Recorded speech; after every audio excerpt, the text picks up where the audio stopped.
अभिवादन स्वीकार कीजिए देवाशीष शर्मा का और आप देखना शुरू कर चुके हैं UV24 मतलब सच बेझिझक। जैसा कि हमने आपको बताया था कि एक खास खबर जनपद फिरोजाबाद से जुड़ी हुई हम आपको दिखाएंगे।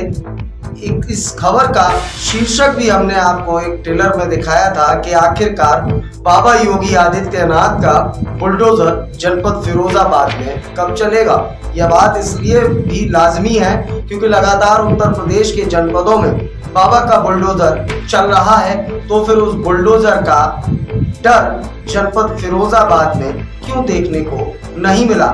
उदाहरण के तौर पर तालाबों की भूमि की जमीन हो या फिर नजूल की जमीनों की बात हो, सरकारी संपत्ति पर लगातार जो भूमाफिया है वह अपने कब्जे की कवायद को तेज कर चुके हैं। कहीं कब्जा हो गया तो कहीं होना बाकी है। एक नया उदाहरण जनपद फिरोजाबाद से हम आपके सामने लेके आए हैं, जहां पर स्टेशन रोड पर स्थित वक्फ बोर्ड की जमीन पर भूमाफियाओं की नजर टेढ़ी हो जाती है। वैसे तो वक्फ बोर्ड की जमीन न तो ट्रांसफर हो सकती है और न ही बेची जा सकती है। यह मैं नहीं, यह सुप्रीम कोर्ट की गाइडलाइन है जिसके मुताबिक ऐसा नहीं हो सकता है। मैं आपको ताजा उदाहरण जनपद फिरोजाबाद से सामने लेकर आया हूं, जिस पर कुछ तथ्यों के आधार पर, डॉक्यूमेंट्स के आधार पर कुछ महत्वपूर्ण जानकारी आपके बीच लेकर आया हूं। वक्फ संपत्ति अवैध तरीके से बेचने एवं जबरन खाली करवाने के संबंध में कई बार शिकायती पत्र जनपद फिरोजाबाद के व्यापारियों ने लिखा, लेकिन आज तक कोई कार्रवाई नहीं है। इस पूरी रिपोर्ट में हम आपको सभी वो दस्तावेज भी दिखाएंगे और उस पहलू से अवगत कराएंगे कि कैसे गोल झोल-झाल करते हुए वक्फ की जमीन को हड़पने का हर संभव प्रयास किया जा रहा है और किया जा चुका है। घटना उत्तर प्रदेश के जनपद फिरोजाबाद, जिसे सुहाग नगरी के नाम से पूरा विश्व जानता है। फिरोजाबाद में स्टेशन रोड स्थित एक प्रॉपर्टी है जो कि वक्फ की संपत्ति है, जिसमें करीब 30 से अधिक दुकानें बनी हुई हैं और एक शानदार होटल बना है। होटल का नाम जैसा कि सभी जानते हैं कि सूर्या होटल के नाम से वहां एक होटल भी स्थित है और वक्फ बोर्ड की यह पूरी संपत्ति है, जिसमें 30 दुकानें बनी हुई हैं, जिसके मुतवल्ली जनाब वसीम आदिल खान हैं, जो कि वक्फ द्वारा बनाए गए थे। करीब 25 साल पहले जब सभी व्यापारियों ने इनसे पगड़ी देकर करीब 10 लाख रुपए प्रति दुकान के हिसाब से रकम दी थी और उसका एक किराया भी मुकर्रर हुआ था, लेकिन इस जमीन पर जो दुकानें बनाई गई वो दुकानें भी, व्यापारियों का ये कहना है कि वह दुकानें भी दुकानदारों ने अपने पैसे से बनवाई, यानी कि अपने खर्चे में बनवाई। 2016 तक निर्धारित किराया बराबर जो तय था वो जाता रहा, जिसकी रसीद भी नियमानुसार व्यापारियों को मिलती रही। लेकिन 2016 के बाद मुतवल्ली ने किराया लेना बंद कर दिया, किराया लेने से मना कर दिया। और जब व्यापारियों के द्वारा पूछा गया कि आखिरकार आप किराया क्यों नहीं लेते, तो उसका भी कोई जवाब नहीं दिया गया। जिसके बाद सभी दुकानदारों ने मनी ऑर्डर के जरिए पैसा भेजा, लेकिन उस पैसे को भी वक्फ बोर्ड ने स्वीकार नहीं किया और उस पैसे को भी वापस कर दिया। यह लगातार जो पूरी वेदना है ये उन व्यापारियों की वेदना है, जो व्यापारी यहाँ दुकान लगाए बैठे हैं और जो कागज है, कागज बोलता है जैसा कहा जाता है और वास्तविकता में कागज कभी मरता नहीं है। जब मनी ऑर्डर द्वारा भेजा गया किराया वक्फ बोर्ड के द्वारा नहीं लिया गया, उसके बाद सभी व्यापारी एकत्रित होकर लखनऊ गए। लखनऊ स्थित वक्फ बोर्ड के ऑफिस में निरंतर किराया जमा करने के लिए व्यापारी जाते रहे, लेकिन वहां भी किसी प्रकार की कोई सुनवाई नहीं हुई। किराया जमा करने की कहते रहे व्यापारी, लेकिन वहां भी किराया नहीं जमा हुआ साहब। व्यापारियों ने इस पूरे प्रकरण का पता किया तो उन्हें मालूम लगा कि 2016 में समाजवादी सरकार में रहे मंत्री एवं कुछ भूमाफियाओं द्वारा संपत्ति को अपने नाम करवा लिया गया है। यह बड़ी बात थी जब व्यापारियों को यह पता लगा कि भूमाफियाओं एवं समाजवादी पार्टी में मंत्री रहे कुछ लोगों ने इस जमीन को अपने नाम करवा लिया है, और बीजेपी सरकार आने के बाद मंत्रियों ने गलत नीयत से भारतीय जनता पार्टी की सदस्यता ले ली।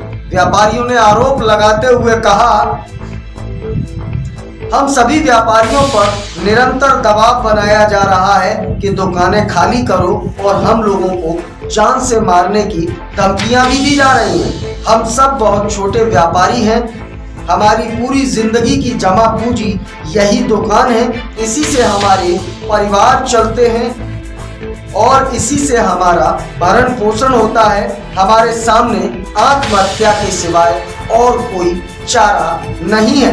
बीजेपी से जुड़े होने के कारण इन भूमाफियाओं पर, इन तथाकथित नेताओं पर अधिकारी कार्रवाई नहीं करते। इन्होंने नगर निगम में भी गलत बेनामे के चलते अपने नाम में पूरी प्रॉपर्टी करवा ली, जिसका टैक्स तक इन लोगों के द्वारा जमा नहीं किया गया, जिसके चलते नगर निगम ने सभी दुकानों को सीज कर दिया तथा व्यापारियों को टैक्स भरना पड़ा। टैक्स भरने के बाद व्यापारियों की दुकानें खुली। व्यापारियों ने आगे बोलते हुए बताया कि जिस माननीय के नाम से गलत बेनामा हुआ और जो आज तक टैक्स नहीं जमा कर पाया, उनके द्वारा हमारे नगर आयुक्त एवं हमारी नगर निगम का ब्रांड एम्बेसडर उस व्यक्ति को कैसे बना दिया जिस व्यक्ति के नाम पर पहले से टैक्स डिफॉल्टर में जिसका नाम था, आखिरकार उस व्यक्ति को कैसे ब्रांड एम्बेसडर बना दिया। यह बड़ा सवाल है और लगातार व्यापारी इस सवाल को पुरजोर तरीके से पूछ रहे हैं। आखिरकार इस पूरे प्रकरण में और क्या कुछ हुआ, सबसे पहले आप कुछ व्यापारियों को सुनिए, इन व्यापारियों को वेदना को सुनिए और क्या कुछ कहना था इस पूरे मसले पर नगर निगम के पार्षद अजय गुप्ता का, जो कि इस पूरे मसले पर धरना दे चुके हैं स्टेशन रोड पर। आप अब व्यापारियों की वेदना को स्वयं सुनिए, व्यापारियों की कहानी, व्यापारियों की जुबानी। सर क्या नाम है आपका? सर मेरा नाम अमित गुप्ता है, सन ऑफ श्री राजकुमार गुप्ता है। अच्छा, क्या मामला है, क्यों परेशान हैं आप इतने समय से और क्या मांग है आपकी, क्या चाहते हैं आप? सर हम लोगों को परेशानी है, 2016 तक कोई दिक्कत नहीं थी, बाकायदा जो किराया जाता था वो जाता था। वक्फ बोर्ड की दुकान है, तो जो भी रजामंदी से जो भी किराया जाता था वो रेगुलर जाता था, कोई दिक्कत नहीं हुई।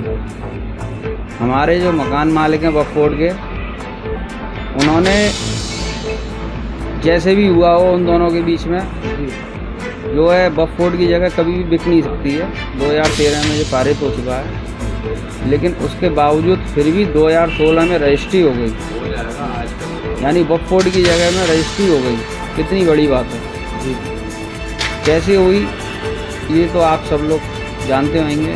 जब वक्फ बोर्ड की जगह बिक नहीं सकती है फिर भी रजिस्ट्री हो गई, नगर पालिका में उनके नाम चढ़ गए। जो सरकार ने इस चीज़ का ध्यान नहीं दिया कि वक्फ बोर्ड की जगह जब रजिस्ट्री नहीं हो सकती है तो कैसे होगी। तो उस वक्त किसकी सरकार थी? उस वक्त सपा की सरकार थी, ठीक है। और यहाँ के थोड़े गलत लोग उन्होंने अपने नाम में कराई। कौन कौन वो गलत लोग हैं जिन्होंने इस काम को अंजाम दिया? ये सपा के ही सरकार में जो राज्य मंत्री थे, एक तो वो हैं नीतेश अग्रवाल का नाम है और एक बदरुल भाई का नाम है, तो कुछ और भी लोग हैं उसमें 4-5 लोग, तो उन लोगों के नाम में रजिस्ट्री हुई है, ठीक है। अब उसके बाद अभी कुछ दिन पहले का वाक़या है, जो सूर्या होटल में ताले डाल दिए गए। उनकी मंशा तो ये भी थी और दुकानों में भी ताले डलें, लेकिन वो दुकानदार भाई सब एक हो गए, तो वो दुकानदार दुकानों में ताले नहीं डले, लेकिन सूर्या होटल में वो लोग ताले डाल के चले गए। फिर नगर पालिका से जो है नगर पालिका की टीम आई थी, वो ताला डाल के गई थी, लेकिन वो ताला कैसे डला? वो ताला ऊपर से दबाव डला, उन लोगों ने दबाव डाला नगर पालिका पे और उन्होंने ताले डलवाए।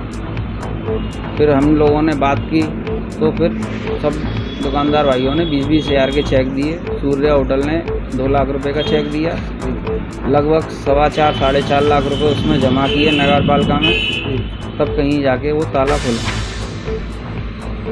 हम ये चाहते हैं कि हमारे पूरी अच्छी तरीके से जांच हो और उसमें ये जो भी दोषी पाए जाएं उनको जो भी सज़ा बने वो सज़ा दी जाए, और कृपया करके जो भी सही रास्ता हो वो सही रास्ता निकाला जाए, क्योंकि हम लोगों के आजकल की दुकानें नहीं हैं, 25-30 साल पुरानी भी दुकानें हैं। हमारा जो कुछ भी चलता है वो इसी से चलता है, हम ऐसे कैसे दुकानें खाली करते हैं अपनी। क्या लगता है आपको केंद्र और प्रदेश में भगवा ब्रिगेड कायम है, इसके बावजूद भी इन दुकानों पर इस तरीके का जो आप बता रहे हैं, जैसे कि आपके अनुसार आपने बताया कि किस तरीके से फोर्जरी हो गई, फोर्जरी हुई, उसके बाद दबाव भी बनाया जा रहा है सरकार के थ्रू। जब नगर पालिका से टीम आई तो नगर पालिका से टीम क्यों आई, और फिर जब दुकानें बिक नहीं सकती हैं तो कैसे सेल आउट हो गई? ये भी तो बात कहने वाली बात है ना, समझने वाली बात है कि आखिरकार कैसे सेल आउट हो गई। उस चीज़ पर थोड़ा सा ध्यान देके और जो भी चीज़ सही हो उसको देखा जाए। और हमारी जो भी मान लो बफोर्ड में मान लो अगर हमारा मकान मालिक नहीं ले रहा है किराया, तो हमारा बफोर्ड में ऊपर जमा हो किराया, और जो भी कार्रवाई हो वो उचित कार्रवाई हो। अब आप क्या चाहते हैं? हम तो ये चाहते हैं बस हमारी जो बफोर्ड की दुकान है वो हमारा मकान मालिक किराया ले। हम तो आज भी जमा करने को तैयार हैं। आप भी जमा करने के लिए बिल्कुल तैयार हैं, पूरी मार्केट जमा करने को तैयार है, कोई दिक्कत वाली बात नहीं है, लेकिन कोई ले तो सही। अब आप सामने वाला बंदा कोई सामने ही नहीं आ रहा है, कैसे बात बनी? और पीछे से दबाव। जी सर, क्या नाम है आपका? मेरा नाम है गौरव भल्ला। जी भल्ला जी, क्या समस्या है और इतने सालों से आप परेशान थे, फिर एक धरना होता है, दुकानें सील कर दी जाती हैं, आखिरकार क्या कारण था और क्या वजह थी और क्या चाहते हैं आप? साहब, कारण तो ये है कि 2016 तक हम लोग 20 से 25 साल पुराने यहाँ किराएदार हैं। किराएदार भी क्या कहें कि आप लोग जानते हैं, ठीक है, हम भी जानते हैं ये चीज़ वैलिड नहीं है, पर 20-25 साल पहले बफोर्ड द्वारा बनाए गए यहाँ के मुतवल्ली इस प्रॉपर्टी के, उनके द्वारा हमने ये प्रॉपर्टी ली। प्रॉपर्टी क्या, हमने ज़मीन ली, उसका हमने उनको पैसा दिया एक मुश्त। ज़मीन लेके ये पूरी दुकानें हमने स्वयं अपने खर्चे पर बनवाई, जिसका एक निर्धारित किराया तय हुआ, जो हम 22 साल से निर्धारित 2016 जून तक देते आ रहे हैं। जून 2016 में हमारे मुतवल्ली ने किराया लेने से मना कर दिया। कारण पूछने पर हमें कुछ बताया नहीं। बहुत परेशान हुए। 2-4 महीने बाद फिर हमने स्पीड पोस्ट से उनको किराया भेजा, पर उन्होंने वो भी वापस कर दिया। उसके बाद भी हम परेशान हुए तो हमारे संज्ञान में ये चीज़ आई कि इन्होंने ये जगह किसी भूमाफिया को बेच दी है। हमें ये ज्ञात था कि ये बफोर्ड की प्रॉपर्टी है और बिक नहीं सकती है। हम इसके लिए 2017 से निरंतर 2020 तक बफोर्ड लखनऊ कार्यालय जाते रहे और अपनी व्यथा वहाँ सुनाते रहे, जिसकी सारी लेटर्स की रिसीविंग हमारे पास मौजूद है कि साहब हमसे किराया लिया जाए, हम लोग बेफालतू में डिफ़ॉल्टर होते जा रहे हैं, हमारा किराया जमा नहीं हो रहा, पर हमारी किसी ने एक न सुना। फिर 2021 से ये 2022 में नगर निगम द्वारा हमारी दुकानों पर अचानक कार्रवाई की जाती है। कार्रवाई करने के बाद सील करी जाती है। पूछने पर पता लगता है कि हमने आपको नोटिस दिए, जबकि हम में से किसी दुकान के पास कोई नोटिस नहीं आया, किसी दुकानदार पे कोई नोटिस प्राप्त नहीं किया गया। नोटिस भी जो उन्होंने दिखाए वो प्रॉपर्टी मालिक के नाम से थे। तो जब प्रॉपर्टी मालिक के नाम से नोटिस है तो हमसे किस अधिकार के अनुरूप हमसे ये टैक्स वसूली की जा रही है। फिर हमारी दुकानें अवैध तरीके से सील करी गई। हमने उसी टाइम ये बात बोला कि ठीक है, आप 20-25% टैक्स ले लीजिए और बैठ के बात करते हैं कि ये क्या निपटारा है, सील मत करिए। पर हमारी एक ना सुनी गई। उसके बाद फिर हम धरने पे बैठे, फिर हमसे टैक्स जमा कराया गया।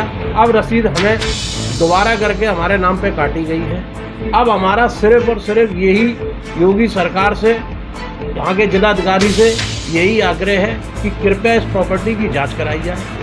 जांच करा के ये देखा जाए कि आखिर भला जी इसमें कौन कौन लोग शामिल हैं जिन्होंने इसको अंजाम दिया है, इस कार्य को कौन कौन लोग शामिल हैं? देखिए साहब, नगर निगम के अकॉर्डिंग जो जिन 4 नामों पे ये प्रॉपर्टी दर्ज हुई है, जो नगर निगम ने नोटिस भेजे, उनके अनुसार एक कोई मोहम्मद उवैस है, एक माननीय ये बदरुल जी हैं इसमें, एक है नीतेश जैन जी और एक है विवेक अग्रवाल जी।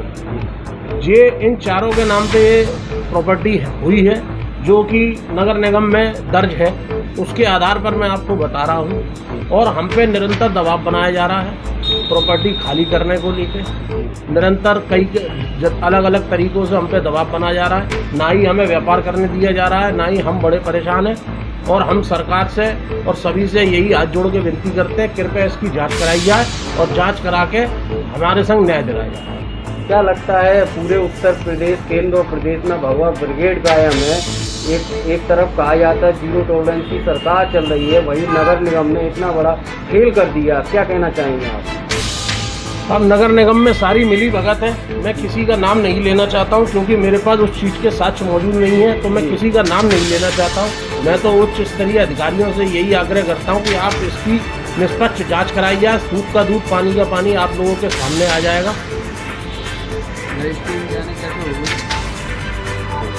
जी सर, क्या नाम है आपका? मेरा नाम गिरिराज कुमार है। जी, गिरिराज कुमार है। पिताजी का क्या नाम है? स्वर्गीय बाबूराम जी है। कहाँ रहते हैं आप? लेबर कॉलोनी, थाना कौन सा पड़ता है? थाना लाइन पर। क्या मामला है, किस बात को लेकर आप इतने दिनों से परेशान हैं? आखिरकार क्या वजह है, क्या कारण है और क्या चाहते हैं आप? हम साहब यहाँ इनके यहाँ ऑर्डर प्रोग्राम में मैनेजर के पोस्ट पर हूँ। जिस समय ये नगर निगम वाले यहाँ आए, उन्होंने सील डालने के लिए कहा, टैक्स जमा करने के लिए कहा। हमने उनको बोला, मैंने कि भाई हमारे दोनों मालिक जो हैं इस समय बाहर हैं और आप हमको 1 दिन का टाइम दे दें जिससे कि हम आपका टैक्स जमा करा सकें या जो भी हो वो मालिक आके बात कर लें। लेकिन जो पुष्पा राठौड़ थी उनने एक नहीं सुनी हमारी। हमने कहा मालिकों से बात करा ले, तो वो बोले हमें किसी से बात नहीं करनी, या तो आप टैक्स जमा करें या सील लगवाएं। अब हम एक बात सोचते कि हम एक एम्प्लॉय होते हुए कि हम सील लगवा सकते हैं या टैक्स जमा कर सकते हैं? नहीं कर सकते ना। तो हम 1 दिन का टाइम मांग रहे हैं कि आप हमको 1 दिन का टाइम दे दो, कल वो आ जाएंगे, हम आपकी बात कराएंगे, फिर जो भी होगा फैसला आप अपने आप करना। लेकिन उन्होंने नहीं मांगी। उसके बाद हम नगर निगम गए और भी हमारे साथ दुकानदार लोग भी गए बेचारे। इतने में इन्होंने क्या किया, हमारे पीछे हमारे जो और वर्कर थे बेचारे, जबरदस्ती इन्हें जबरन हाथ पकड़ पकड़ के धक्का दे दे के उनको नीचे उतारा। क्या ये सही था? ऐसा नहीं करना था ना इनको। और हम आए, फटाफट ताला लगा लगा के ये लोग भागे यहाँ से, जैसे कि हम उनको अरेस्ट कर रहे हैं। ये गलत है। जब हमारे मालिक टैक्स जमा करने को तैयार हैं और उनका एक ही बात है कि हम टैक्स देने को तैयार है, तो आप हमारे नाम में कीजिए। क्यों नहीं होता है? सर आप हमारा नाम कीजिए, हम टैक्स देने को मनाबंदी की। ये मामला कब से चल रहा है और ये कब से आप परेशान हैं इस मामले में? हमारे पास इनका कोई नोटिस नहीं आया सील का। जी, ये चस्पा करके नीचे रात को उखाड़ दिया इन्होंने। मंगल का दिन था, हमें क्या मालूम तुमने कब लगाया, कब उखाड़ ले गए। अब इन लोगों की मालिकों की बात जो भीतर चल रही थी, कब से चली, ये हमको नहीं पता। हमारे सामने जब संज्ञान में सामने आया तो ये सब बात हमको मालूम हुई। तो हम 1 दिन का टाइम मांग रहे, मात्र केवल 1 दिन का। लेकिन 1 दिन का टाइम नहीं दिया हमको। और जो हमारे कस्टमर भी रुके थे 2-3, उनको जबरदस्ती हमने बाहर निकलवाना पड़ा। हम तो ये चाहते हैं इन लोगों का फैसला हो जाए कि अगर इनको टैक्स लेना, टैक्स लें, हमारे नाम में करें। हम मना थोड़ी करते हैं ना, हमारे मालिक लोग मना कर रहे हैं देने के लिए। आखिरकार कौन लोग हैं जो दबाव बना रहे हैं अननेसेसरी आपके ऊपर कि टैक्स भरिए, ये करिए, वो करिए? कौन लोग? हमारे ऊपर तो नगर निगम ने दबाव बनाया, सामने और कोई नहीं आया। हम तो नगर निगम को जानते हैं जिन्होंने हमारे ऊपर दबाव बनाया, जबरदस्ती की कि आप बाहर चलिए, सील लगवाइए या टैक्स जमा कीजिए। क्या हम जमा कर सकते हैं? नहीं कर सकते ना सील लगवा सकते हम। आखिरकार निकाह तो हमारी वो होती है मालिकों के पीछे। तो हम तुम 1 दिन का टाइम मांग रहे हैं और तुम टाइम नहीं दे रहे हो। तो ये है कि आपस में बैठ के जो चाहे आपस में फैसला करें और अपना जो टैक्स लेना टैक्स लें, किराया लेना किराया लें, काम कर भैया हम किराया। जी सर, क्या नाम है सर आपका? अजय कुमार गुप्ता नाम है, पार्षद हूँ नगर निगम से और इस क्षेत्र का चहीता कार्यकर्ता, भाजपा नेता, जो भी शब्द आप इस्तेमाल करना चाहें। जी सर, क्या मामला हुआ है? आखिरकार ये दुकानदार काफ़ी लंबे अरसे से परेशान हैं, अपनी वेदना किसी को बता नहीं पा रहे हैं और एक धरने के जरिए इन्होंने अपनी वेदना कही थी। आप भी शायद धरने पर थे मौजूद। आखिरकार क्या था पूरा मामला, क्यों परेशान है ये लोग? धन्यवाद आपको और आपके चैनल को। पूर्व में भी आपने समस्या को बड़ी ही जानदारी और शानदारी के साथ उठाया। आज फिर आप इस मामले में आए, इसके लिए कोट कोट धन्यवाद। इसमें कुछ ऐसे तत्व हैं जो सरकारों के आने पर अपने आप को कहीं ना कहीं बड़े से मतलब है 2016 में समाजवादी पार्टी की तत्कालीन सरकार में एक राज्य मंत्री रहे थे। उन्होंने एक साजिश के तहत इस जगह को लिया और उनकी योजना थी कि सपा की सरकार है, सपा की आएगी, कर लेंगे। लेकिन दुर्भाग्य नहीं आई। उन्होंने सपा का चूल्हा छोड़ के भाजपा का भी चूल्हा उड़ा। लेकिन भाजपा का चूल्हा उड़ने के बाद उन्हें मालूम पड़ गई कि योगी बाबा की सरकार है, कैसे भी दाल निकलेगी। उनने 5 साल इंतज़ार किया।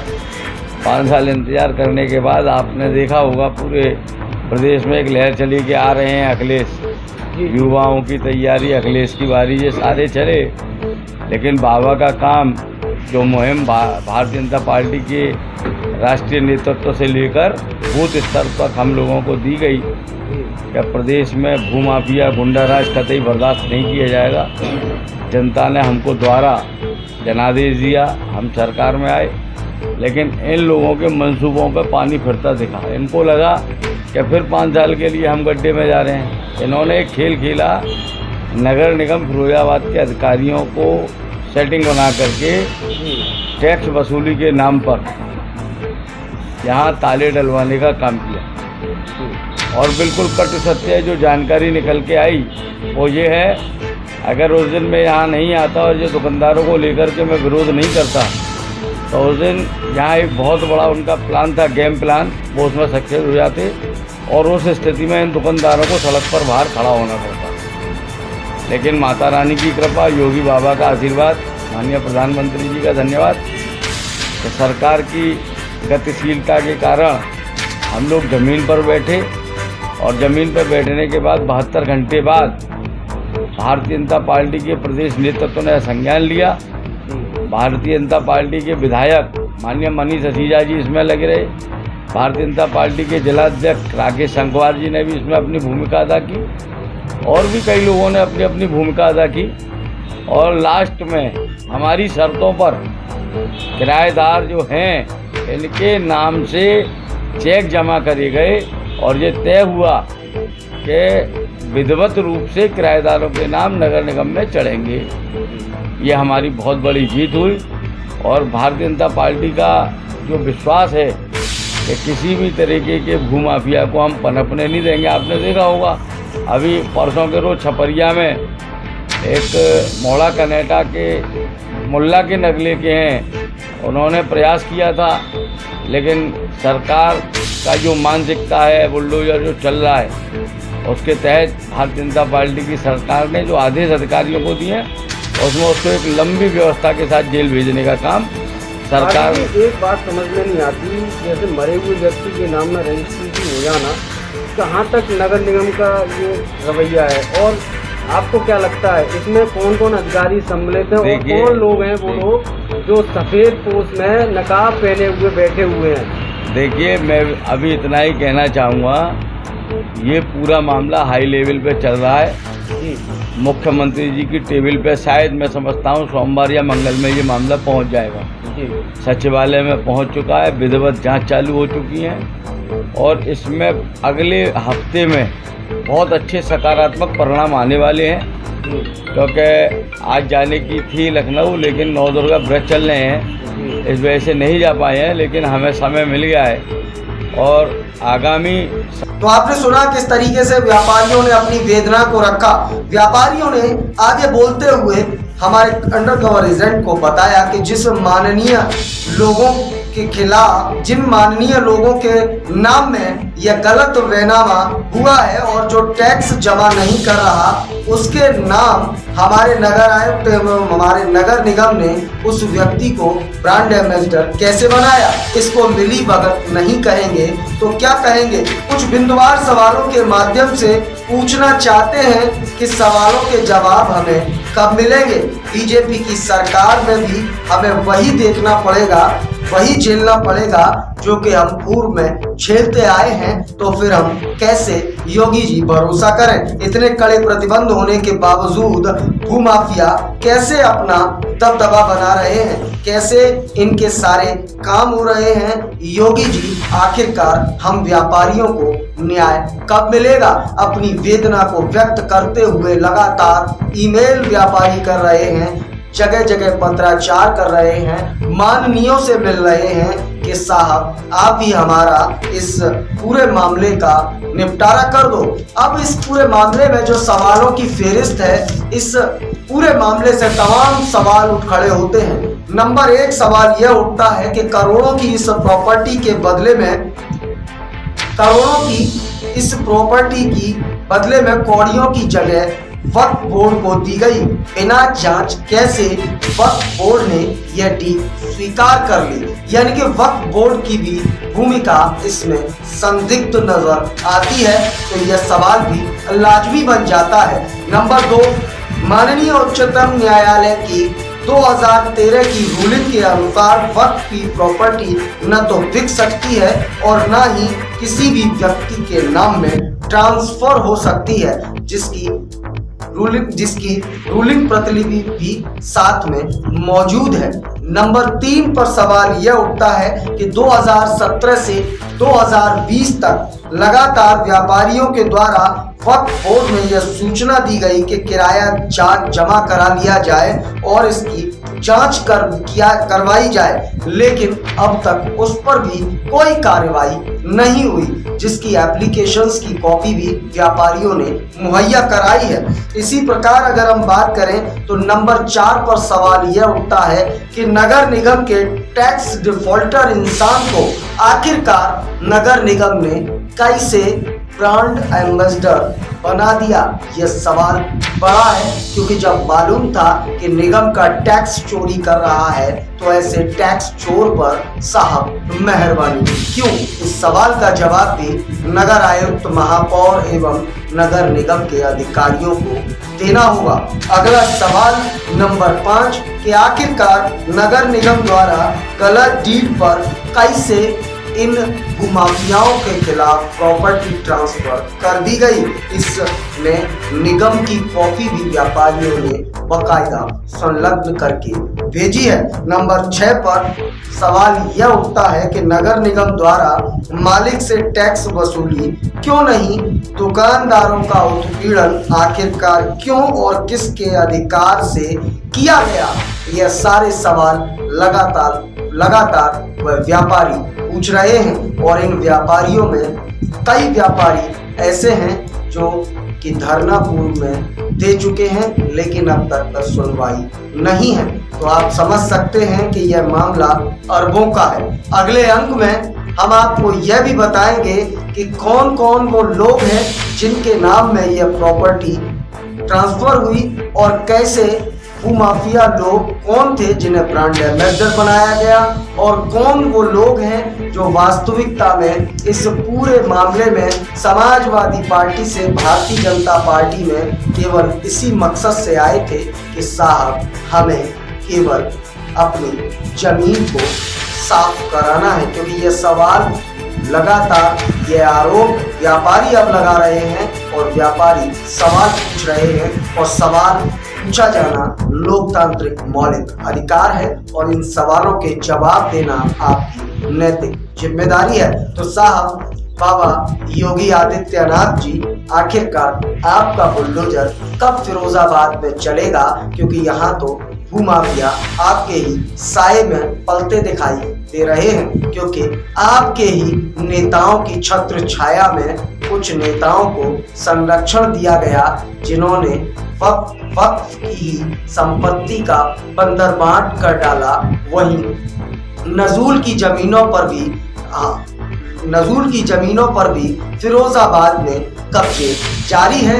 फिर चाहे मामला पुरानी मंडी में नजूल की जमीन का हो, जहां पर आज भी नजूल की जमीन का व्यक्तिगत उपभोग जारी है, फिर चाहे मामला बजरिया स्थित नजूल की जमीन का हो, फिर चाहे मामला मुंडा वाले बाग स्थित तालाब का हो, या फिर मामला अन्य जगहों का हो जहां पर माफियाओं ने अपना आधिपत्य स्थापित कर रखा है। फिलहाल फिरोजाबाद की जनता इंतजार कर रही है योगी जी कि आपका बुलडोजर आएगा और इन माफियाओं की रातों की नींद उड़ाएगा। लेकिन यहाँ तो आपके बुलडोजर की खनक ही सुनाई नहीं देती है। तो जनता का सवाल पूछना भी वाजिब है कि बाबा आपका यह बुलडोजर जनपद फिरोजाबाद में कब चलेगा और कब इन भूमाफियाओं पर गाज गिरेगी। फिलहाल आज के इस खास बुलेटिन में इतना ही। अगले अंक में हम आपको उन नामों से भी रूबरू कराएंगे, वहीं इस पूरे केस से पर्दा भी उठाएंगे। ताजा तरीन खबरों के लिए बने रहें UV24 के साथ। मुझे दीजिए इजाजत, नमस्कार।